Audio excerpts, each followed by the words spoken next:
The glycosation or cross-linking theory of aging is a predominant theory which has recently come to the fore due to a new generation of interventions which conveniently abbreviate themselves to age inhibitors. Our next speaker has been involved with academia all his life, and his early research was associated with Professor Johann Borgsten, the creator of the cross-linking theory of aging. So he is expertly placed to inform us. Please welcome the President of Gerigene, Dr. Don Kleinsek.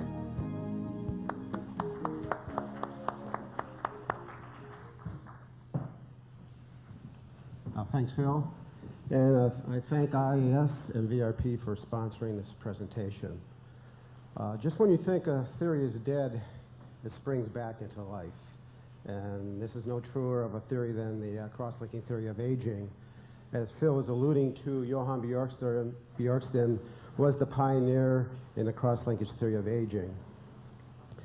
And he had a proclivity for showing in graphics what molecular terms mean. In this case, we're looking at an office in which each day a devil slips in and puts handcuffs on one person to another. And over the weeks, people would be handcuffed to each other and then couples to couples. And before you knew it, the whole office was cross-linked or handcuffed to each other, totally inoperable. Business goes into bankruptcy and cross-linking wins. Cross-linking occurs, as Johann Bjorksten shows, in many macromolecules, proteins, lipids, and DNA. This is a pictorial on the DNA helix being cross-linked intra-strand or between strands in cell division. Here's a depiction of protein being cross-linked into an aggregate. And here's more examples. A single strand of protein can cross-link back on itself. Two strands can cross-link between each other, and then you get multiple cross-linking of multiple strands until there's a gamish or an aggregate. One of the shticks that Dr. Bjorksten brought forth was aluminum cross-linking.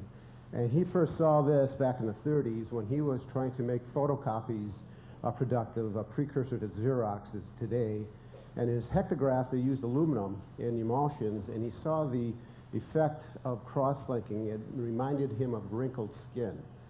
And aluminum was the catalyst in very small concentrations.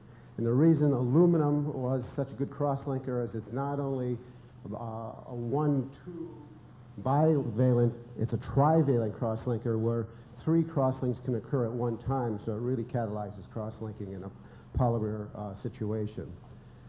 Similarly, there are covalent bonds, bromine or your halogenated carbons basically, which we have in our drinking water today, that can also cause cross-links between molecules, and myself and Dr. Bjorksten have published on data showing that this halogenated carbon cross-linking complex does cause mutagen effects in the DNA. Now there's a number of types of cross-linking that we think occurred during aging. We just alluded to the aluminum situation, or ionic metals, iron, copper, zinc are other ones that can come into play. Then we have enzymatic cross-linking. For the most part, this does not have any detrimental effects during aging. In fact, we need enzymatic cross-linking. Examples are collagen. Tropocollagen, the precursor to collagen, must be cross-linked for it to form the triple helix and keep our tissues intact. Otherwise, this microphone would be here and my tissues would be in a pool of liquid. We need to have that glue in our tissues, and so enzymatic cross-linking through transglutaminases and transamidases is necessary for normal biological function. But what isn't is non-enzymatic cross-linking.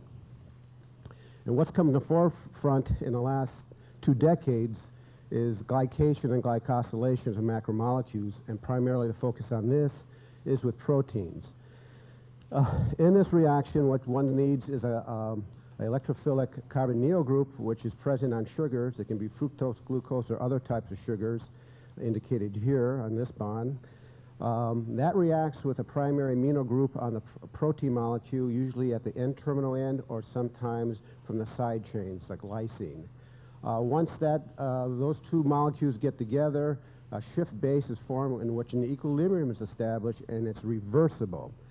If it's not reversed within so much time, such as with collagen that stays a long time in the body, the shift base can then form into amidori products.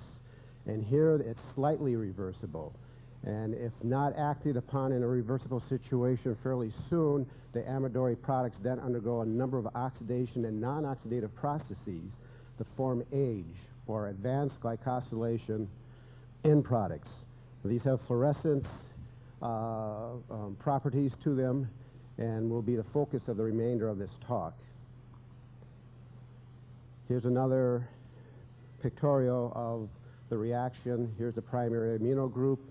A sugar molecule, a carbonyl group, reacts to form a shift base. An amidori rearrangement occurs into a number of different products. And from here, either dicarbonyl or other highly electrophilic groups are formed, or the carbonyl group on the amidori products are then cross-linked to proteins and form age. Now these protein cross-links, once they form into age, don't stand still. They go on to generate more free radicals. They go on to generate more cross-link with more proteins. So they create a whole host of catalytic problems for the cell during aging. Some of the relevant chemical properties of ages are shown on this table. Again, they form on macromolecules such as proteins, lipids, and nucleic acids. Once it's in the age form, it's totally irreversible. They form aggregates. It causes problems with the proteolytic machinery of the cell. The lipids that react with ages can form reactive oxygen species. And interestingly enough, ages inactivate nitric oxide formation through nitric oxide synthase inhibition. Some of their molecular actions that we think occur with ages are enzyme inactivation, ROS generation, free radical generation. Mutagenesis has been measured by the Ames test to show that occur with ages. Altered gene expression, which just opens up another Pandora's box of macromolecular abnormalities during aging. And this in turn affects altered growth factor production.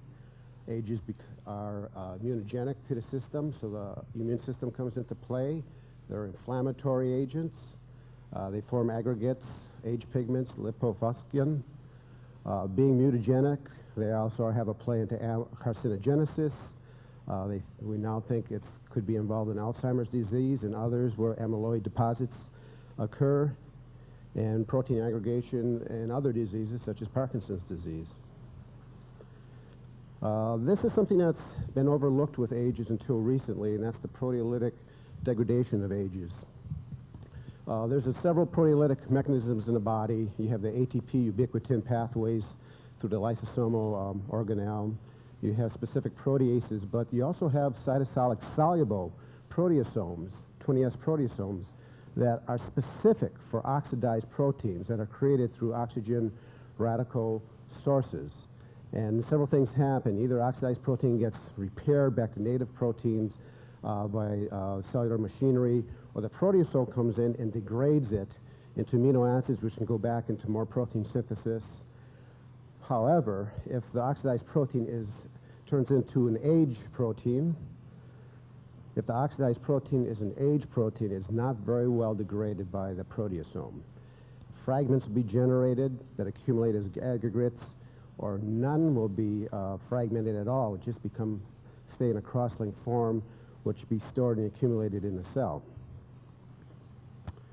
Some of the proteins known to interact with ages, and this is just a small list of a laundry list: serum hemoglobin, plasma proteins, collagen, elastin in the connective tissues, beta amyloid in brain tissue, crystalline in eye lens, beta-2 microglobulin in the serum, superoxide dismutase, and receptors. There's actually receptors in the cell surface for the age molecule, and this brings into a whole new realm of problems. When you start talking about transduction signal pathways, this brings in hundreds of thousands of molecules involved in aging.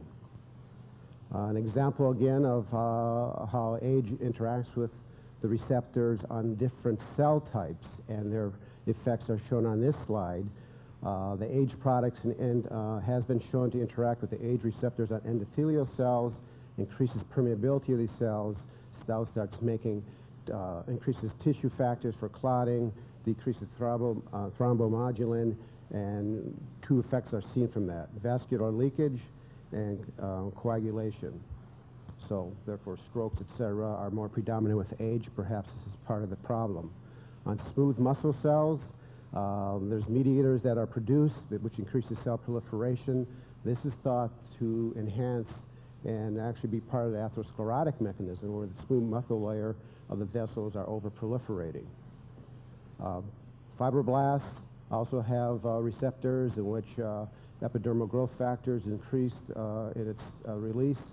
That reacts with the receptor and increases cell proliferation again in the fibroblasts, and also matrix accumulation. So you can have abnormal collagens and elastins accumulating, or you can increase protease synthesis and don't have as much connective tissue around with age, which is what we see as well in normal aging. And cells in the kidney also undergo a similar type of mechanism as the fibroblasts. Last but not least is the immune system. Age products interact with the lymphocytes, which in turn produce interferons. Interferons react with the macrophages, or ages can directly interact with monocytes and the age receptor there. Sometimes the age protein in early stages can be removed, but by and large it's not. Cytokines such as interleukin and tumor necrosis factor are released. These are growth factors that just cause abnormal cell proliferation and growth. And again, since the age products form aggregates, it totally screws up the proteolytic enzyme secretion and degradation, and the cell is totally abnormal. Gross effects of cross-linking, and we'll get into this a little further. Of course, it inhibits intracellular transport. If you have aggregates throughout the cytosol nucleus, a lot of molecules are going to be inhibited. Tissue brittleness has been known for a long time. Collagen is a prime example. Cell replacement, if cytokines are being changed, the cell proliferation rates are changing as well. And of course, it's mutagenic and can tie up DNA synthesis and interfere with the cell cycle. Now, it's thought recently that ages are involved in Alzheimer's disease for a couple of reasons. One is that they're found in senile plaques and neurofibrillary tangles, the two pathological hallmarks of Alzheimer's disease. Being found there's not enough, but what are they doing there? Hypothetically, one can propose that they're decreasing cellular signals affecting ion transport, glucose transport, and glutamate signals. What this results in is an excitotoxic effect of the neurons. Most interesting, though, I think, and I think a lot of scientists agree, is it binds to RAGE, which are the receptors for age, on the neurons. And again, when you bind to a receptor, it's a signal transduction pathway that just sets off a cascade of a whole set of events. In this case, probably abnormal, since ages are abnormal to begin with. When it binds to RAGE, it increases the oxidative stress of the cell. It also increases the binding affinity for beta amyloid, which we now know is very cytotoxic to the cells. Beta amyloid, of course, was one of the first proteins discovered in Alzheimer's disease. Ages also increase microglial activation, and proteases, etc., can be released by the surrounding cells of the neuron, and it starts chewing up the neurons themselves. In addition, we have pro-inflammatory cytokines such as NF-kappa beta, which is a transcription factor that turns on a cascade of inflammatory growth factors such as tumor necrosis factor. Proposed physiological roles in aging are, of course, the aging process itself, and then from that, all the diseases that stem from the aging process. Cardiovascular problems, mainly due to atherosclerosis, which is also shown in blood pressure changes, cardiomyopathies, blood clotting, Alzheimer's, stroke, neuropathies, retinopathies, cataracts, renal failure, diabetes, and skin aging, just to name a few. Now, what can we do about ages? There's some nice cross-linking, anti-cross-linking therapies that have come about recently, as well as some older ones that have rebounded. There's three general categories. We have glucose-lowering agents, just stop the problem in the beginning, remove the sugars. So glucose-lowering agents can work. And then you have cross-link inhibitors, which do not reverse cross-links, but can stop the cross-links from occurring. And then we have cross-link breakers, which actually can take ages and get rid of them by breaking the cross-links, something that Dr. Bjorkson was dedicating his life to. One of the prime glucose-lowering agents, which none of us can adhere to, but monkeys can, by coercion, is caloric restriction.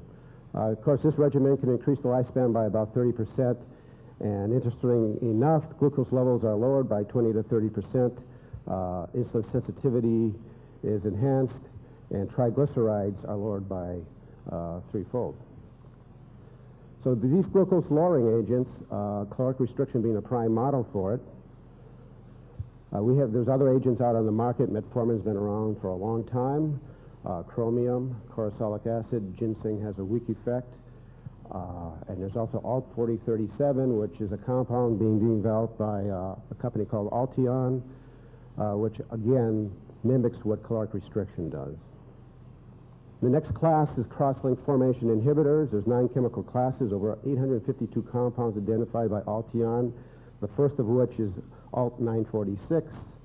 And the most effective ones up to date are listed here. Alt-946, Carnosine, aminoguanidine, tenisultam, vitamin B1 and vitamin B6. There's reports that's as effective as aminoguanidine. Caloric restriction, of course, antioxidants, glutathione, metal chelators, of which carnosine is one, maybe ascorbic acid analgesics, but they are weaker inhibitors. Aminoguanidine, I'd like to spend a little time on. It's a hydrogen derivative, and the proposed mechanism of how it stops cross-links is one, it scavenges glucose. It just competes with the amino groups of proteins for the carbonyl group on glucose. Or two, during the rearrangement process into Amadori products, they block the Amadori groups again by sequestering the carbonyl groups.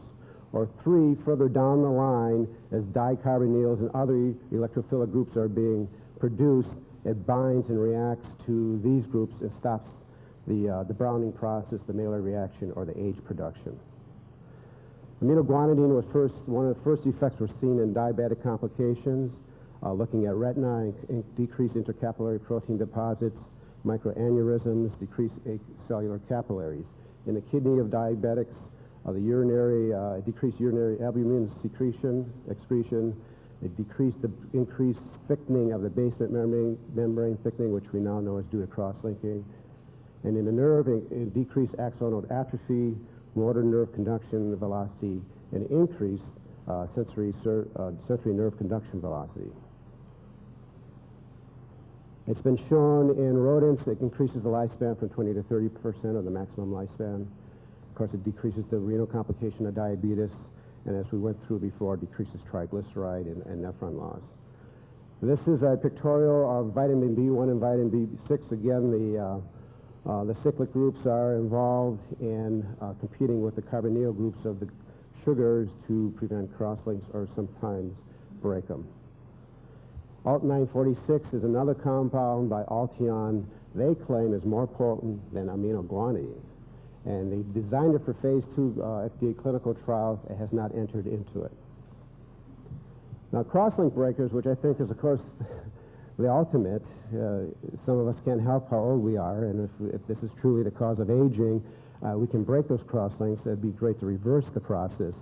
Altion has come up with 4 chemical classes. They're all organic compounds, 375 of them. Alt-711 is the one that's being tested now in clinical trials.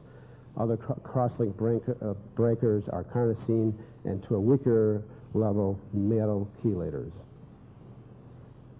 This is the structure of carnosine.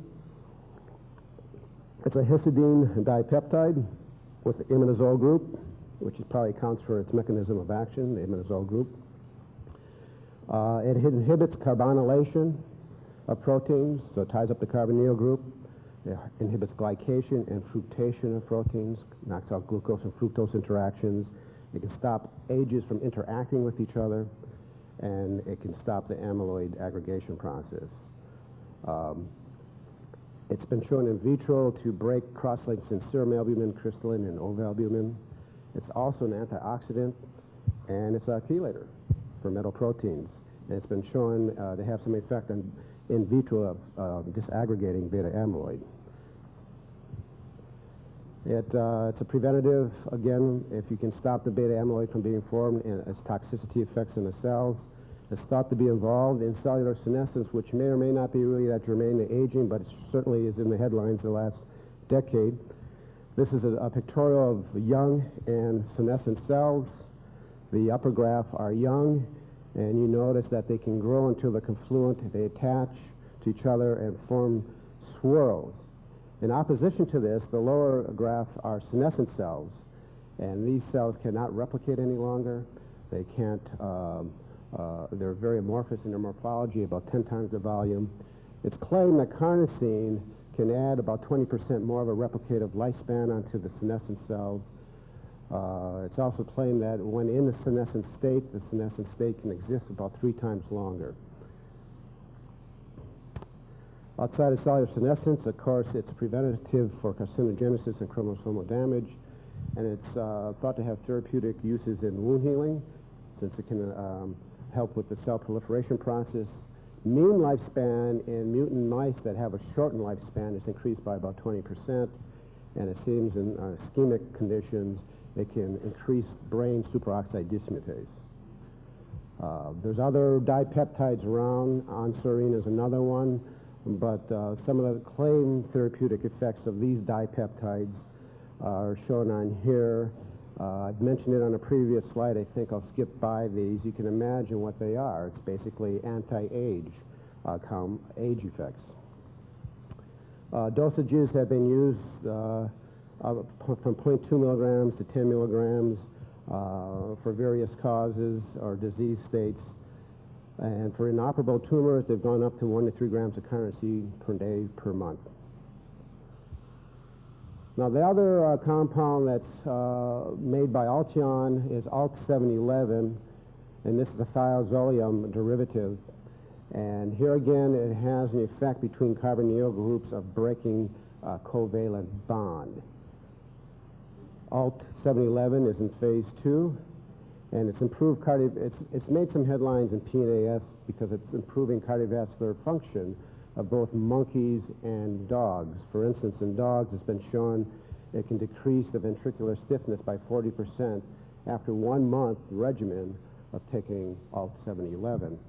And because of this purported breaking of cross-links, all the other things involved in cardiac function are improved. They have better soft tissue compliance, better elasticity of the cardiac muscle and surrounding aorta, increasing arterial elasticity, blood pressure is improved, and a decrease in congestive heart failure. In summary, then, I'd like to propose this slide. What seems to be occurring in age formation are sugars reacting with proteins, DNA, or lipids. Most of the work's been done on proteins. Sugars have a highly reactive carbonyl group that react with the amino group of these macromolecules. There's several preventatives to this process at this stage. Caloric restriction and the attending hypoglycemic agents on one hand can lower the sugar so there's less reactive molecules to begin with. Or secondly, let them, if they are there in high concentration, have carnosine in the system, ALT946, or aminoguanidine, which can prevent cross-links from occurring.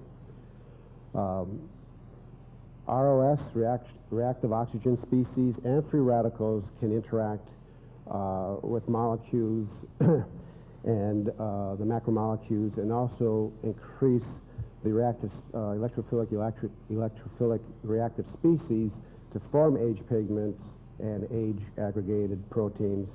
This can be inhibited by caloric restriction and antioxidants.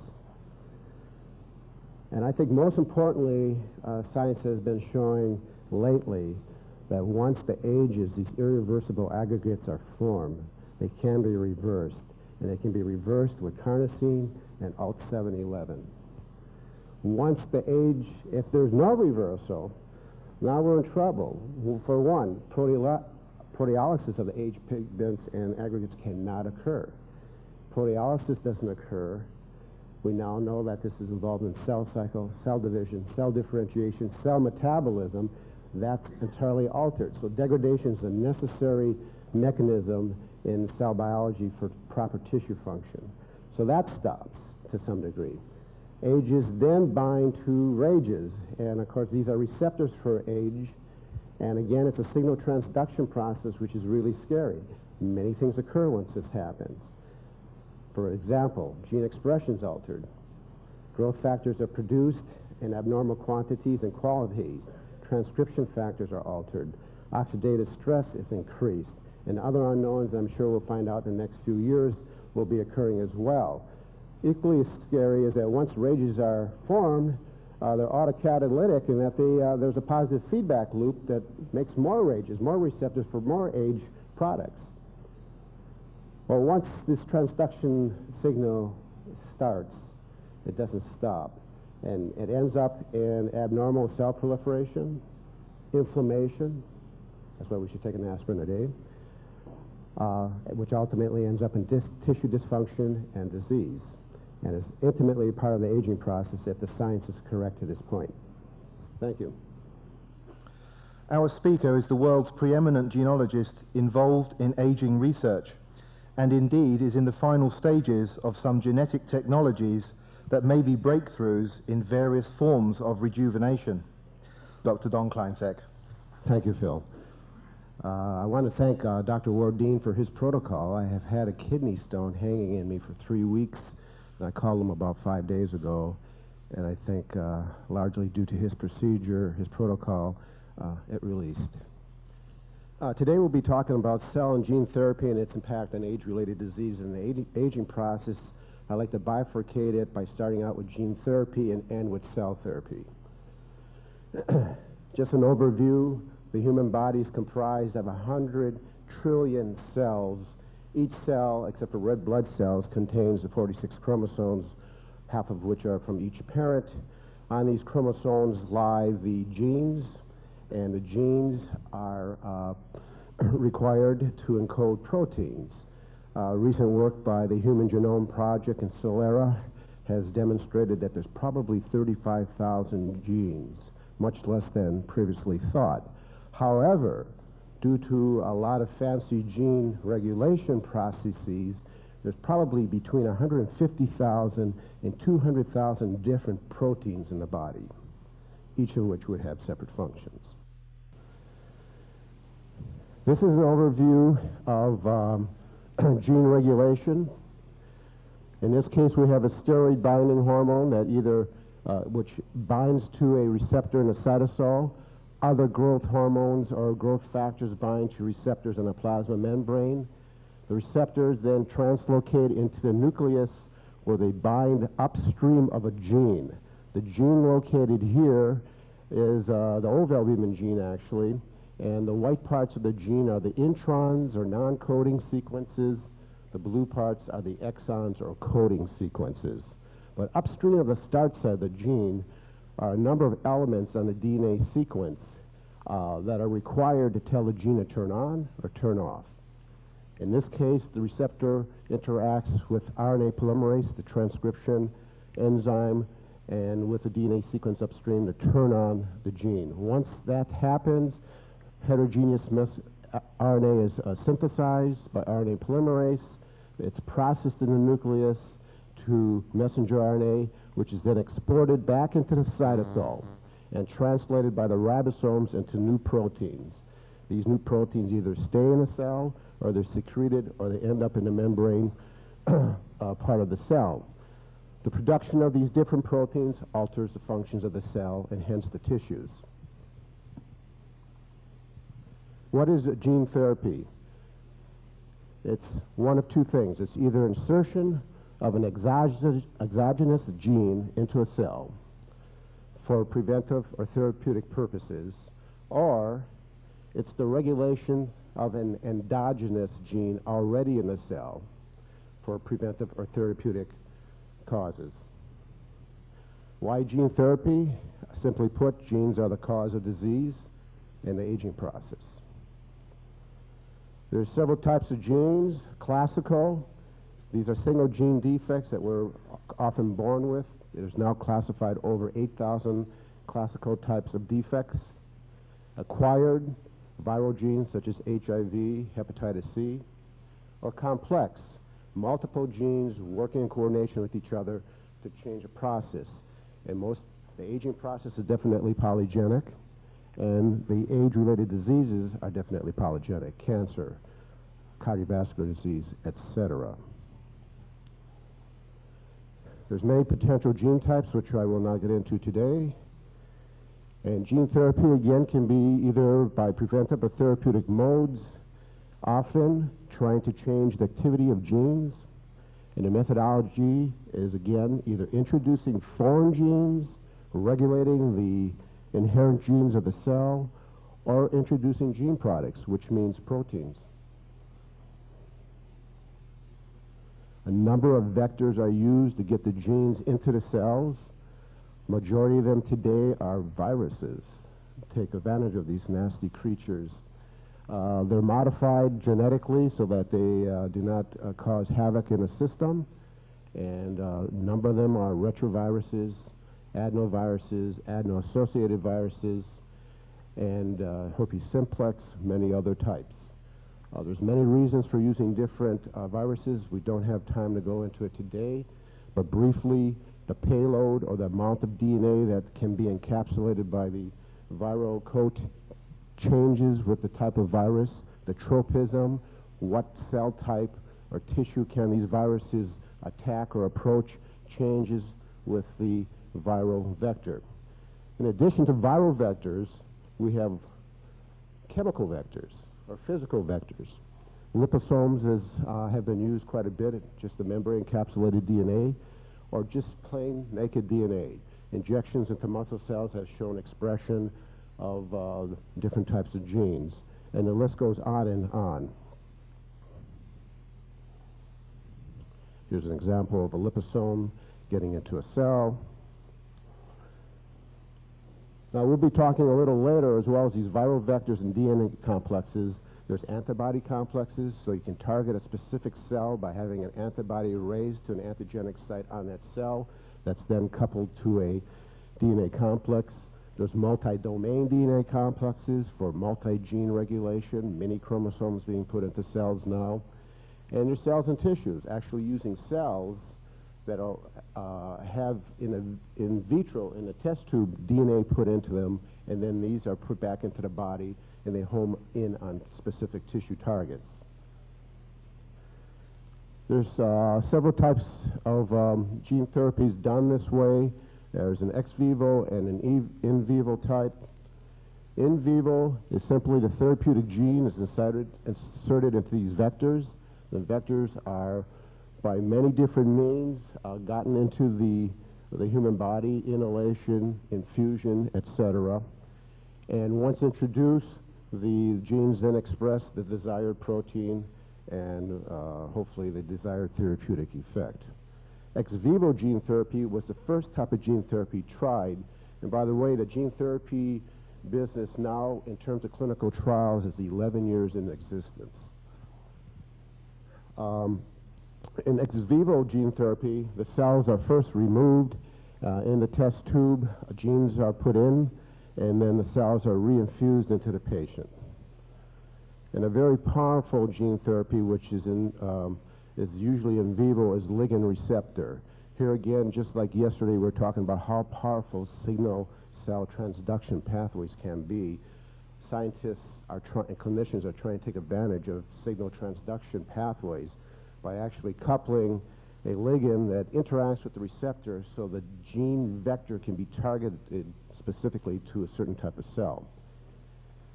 A typical example of how a gene works is it's coupled with a vector.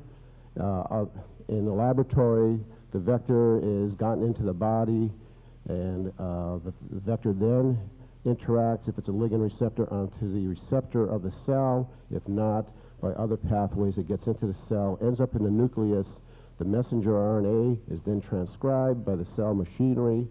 The proteins that are synthesized are then put back into the cytosol, either stays in the cell, stays at the receptor level or membrane level, or is excreted for specific therapeutic purposes.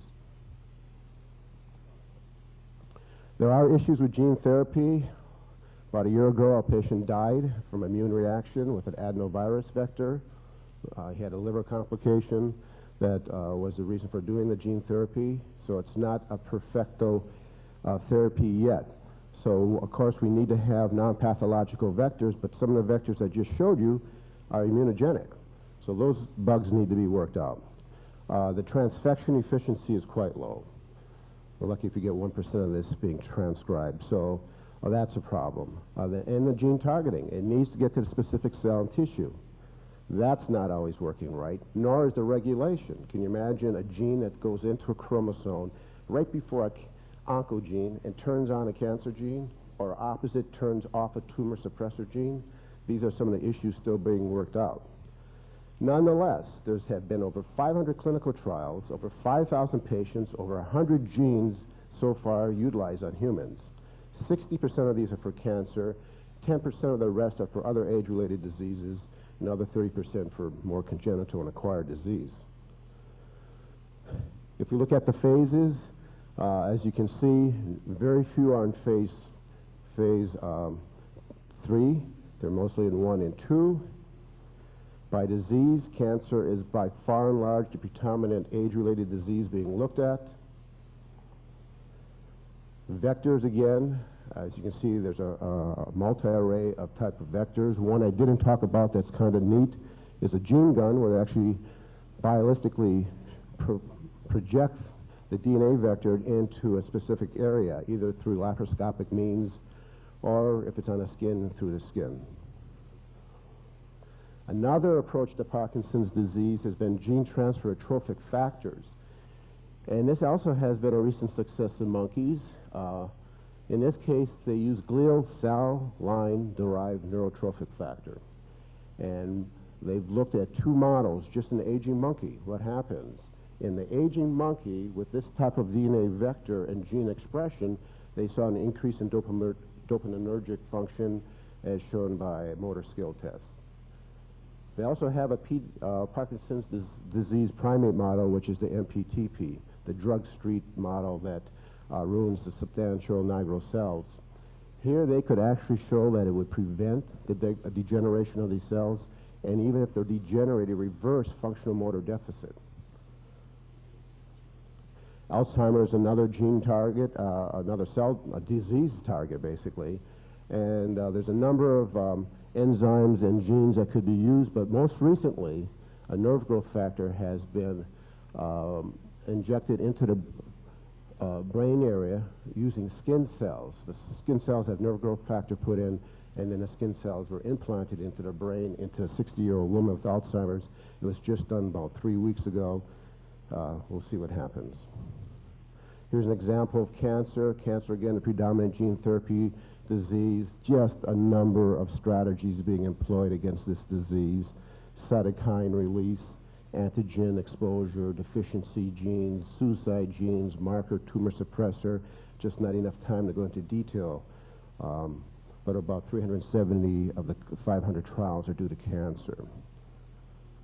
Here's a nice one gene therapy trial undergoing in which they hook up with an adenovirus vector, the p53 tumor suppressor gene, put it into the, get it into the cancer cells with the hope of p53 being released and inducing apoptosis just to kill a cancer cell. Many other different types of strategies being employed. In cardiovascular gene therapy, briefly, there's pro-drug activation. There's an increased need for angiogenesis, cytostasis, apoptosis. Basically, they're trying to kill the cells in the smooth endothelial cell layer of the arteries to stop the progression of atherosclerosis, or conversely, they can bring in VEGF, which shot around the, or implanted around the blocked artery, can grow new arteries to the heart or to the subjacent parts of the arteries. We'll go through this. Autoimmune disease is being looked at. Basically, many scientists feel it's an dysfunctional immune there's no immune homeostasis, it's dysfunctional. And here they're trying to induce cytokine genes and single-chain antibodies with CD4 T cells that are transduced with these in the hopes of altering the inflammation around these autoimmune tissues. Other age-related processes in disease are multifold. DNA repair is being looked at. Mutations are also being looked at, and these are trying to be governed by RNA DNA oligos. It's another short part of a gene that people are using. Oxidoreduction reactions are being looked at. Liver ischemia in animal models have been looked at, and brain ischemia has been looked at, and a number of mechanisms are starting to come forth for anti-apoptotic procedures. I'd like to turn your attention to cell therapy and regenerative medicine. This is a schematic of development. It's necessary to understand this to see how scientists use stem cells. The egg and sperm get together and fertilize. A morula at 1.5 days is formed. A blastocyst at 4 days, which has an inner cell mass and outer cell mass. And this goes on to an embryo in 4 weeks, a newborn, adult, old age, and death. In the human stem cell resources, in the blastocyst stage after 4 days, there's an inner cell mass that has pluripotent stem cells. This is opposed to totipotent stem cells, which is prior at 1.5 days. Totipotent means any cell drawn out of this 8-cell organism can reproduce a human being.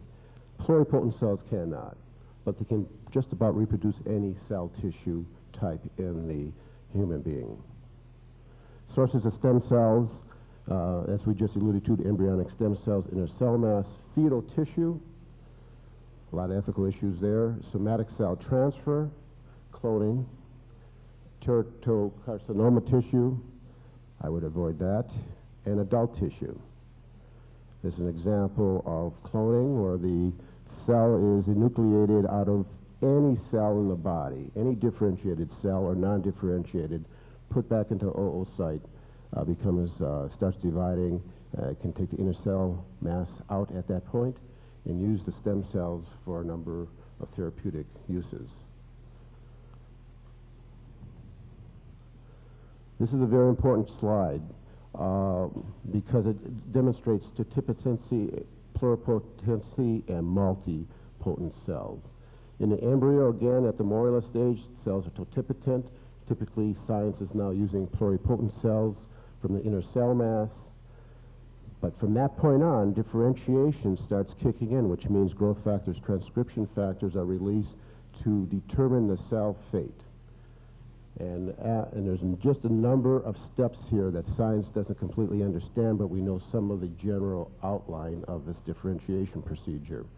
In adult, however, there are no totipotent cells, of course, and there's no pluripotent cells, which means you can go to almost any cell. There are, though, multipotent stem cells, which means that you can take a certain cell, like a fat cell, and go into 4 different cell types. So it's a limited type of procedure, multipotency, for determining what cells are utilized for stem cell therapy. So in regenerative medicine, which is a fancy word for, in my estimation, for anti-aging medicine, again, stem cells can be used for making just about any cell type there is. This is the vision of the future. Right now, much of this is in the test tube, some theoretical, and there are some animal model studies.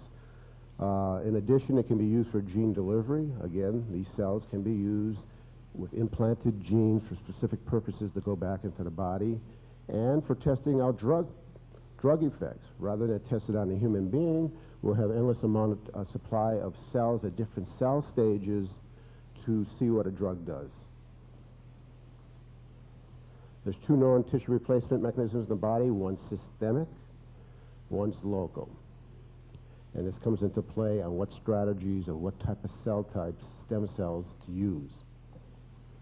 The biggest problem today is starting with stem cells and having a tissue defect.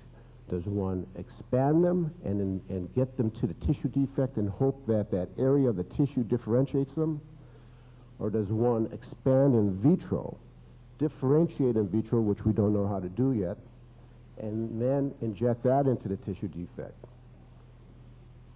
So basically from the blastocyst stage, which is up here, then drops down many differentiation cell lineage schemes, and we're probably all familiar with the ectoderm, endoderm, and mesoderm as strong differentiation stopgaps. From here, the mesoderm goes into somates, notochord, mesenchyme. Mesenchymal tissue will give us stem cells for bone, cartilage, dermis, circulatory system. This is an example of something that has worked, in which stem cells are in vitro manipulated. Certain growth factors that can either trigger more cytokine release or transcription factor development are added to the cell cluster, and these cells go on to differentiate into specific types of cells. Advantages of the stem cells are unlimited proliferation, period. No rejection, or so it's thought. I have qualms about that. I think as these things differentiate, if I have a stem cell from somebody else, we just might see an antigenic response. It can be governed for disease in the beginning. Of course, a universal supply, and embryonic stem cells have more capacity to divide than pluripotent, and have more capacity to go into different cell lineages than multipotent adult stem cells. Unknown behavior in vivo. We don't know what's going to happen if you just throw a stem cell in.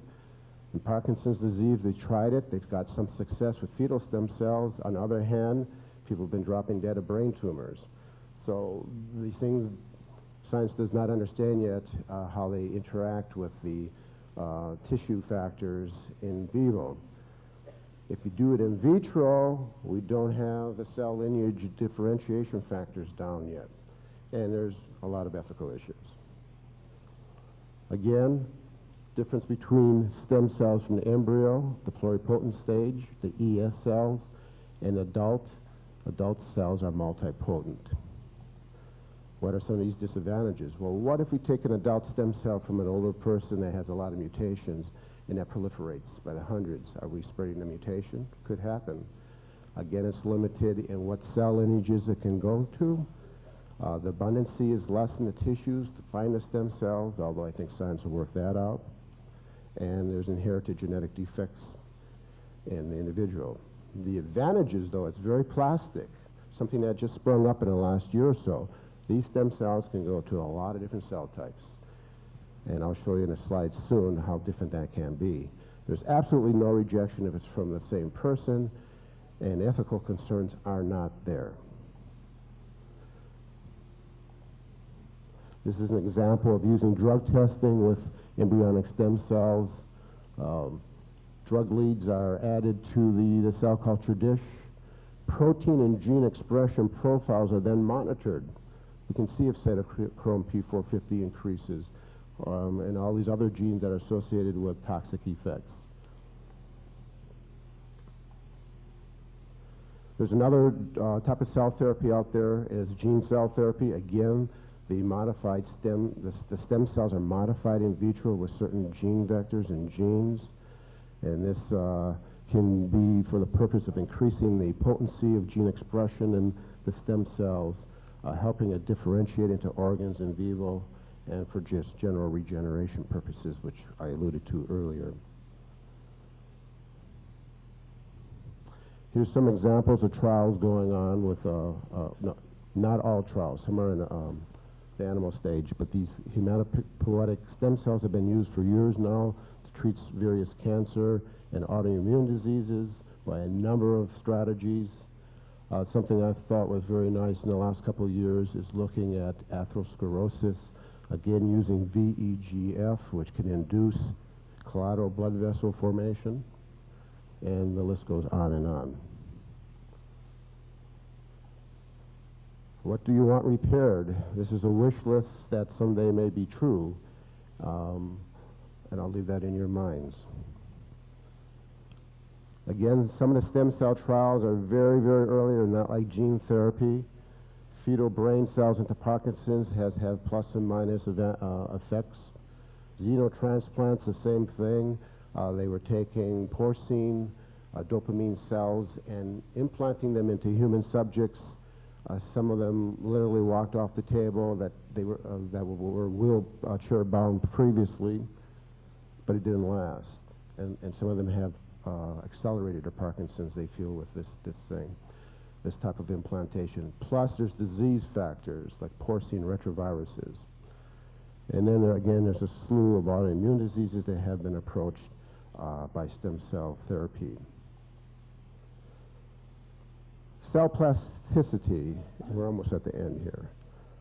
This is very, very interesting. Something has happened in science in the last couple of years that was totally unexpected. It was good enough that cloning came along, and we could actually clone individual animals from differentiated cells, something thought impossible, but what's new in science? There's a lot of that going on. Now we're finding out that we can take adult stem cells that have limited cell lineage properties and actually convert them into stem cells from other tissues. And this is a table that's worth going through in some detail. A number of bone marrow stem cell types have been utilized and implanted in different tissues. For instance, bone marrow into a liver, the bone marrow cells converted into a liver cell. Bone marrow into muscle, converted into a myocyte. Bone marrow into brains, converted into glial cells. Bone marrow into heart, converted into cardiocytes. Bone marrow into vein, endothelial cells. Bone marrow into the brain, either astrocytes or brain neurons. Brain cells put back into the bone marrow turn into all the blood cell types. The oligodendrocytes from the brain, in vitro with cytokines, can be changed to go back into the differentiation scheme to pluripotent stem cells, just as if they're coming from the inner mass of the blastocyst. And then they convert over to neurons, astrocytes, and oligodendrocytes. The skin, it's been shown with in vitro factors, can be converted into neural cell types. Or spontaneously, there's been some reports of going into myocardial cells. Muscle injected into the heart can produce new cardiocytes, offers great hopes in the future for the cardiovascular field. Muscle put into the bone marrow goes back to bone marrow cells. And myocytes, after reading this list, you wouldn't be surprised, put into the heart goes into cardiocytes. Fat, which is one of the latest discoveries, has adult stem cells. And these can be converted in vitro into chondrocytes for cartilage, osteoclasts, osteoblasts for bone formation, into full mature adipocytes for fat, and into skin. So we're in a new era between gene therapy and cell therapy. It's a race between the two to get the age-related diseases solved, or they'll be working in conjunction with each other. And of course, this does not override the talks we've heard today in terms of hormone therapy that's right in line with gene therapy in the cell. Now, our company has been involved in the stem cell field for some time, and we've gotten some positive results with skin wrinkling. And this is a picture of a 67-year-old woman that had perioral fine wrinkles after the stem cell therapy. They were highly augmented. Another example of this in this, another patient that was quite old had the nasoglabial folds around the mouth after treatment, highly augmented. And this is another view of the same woman. And finally, we treated a 37-year-old woman for glabular folds, but she also had a chickenpox scar since age 2, and she says, can you remove that? And we thought we could, so we used a stem cell therapy on her and removed within 10 days the red scarring that she had for all her life. So cells are, as genes are, as hormones are, powerful, powerful methods to intervene in the aging process and age-related disease. Thank you.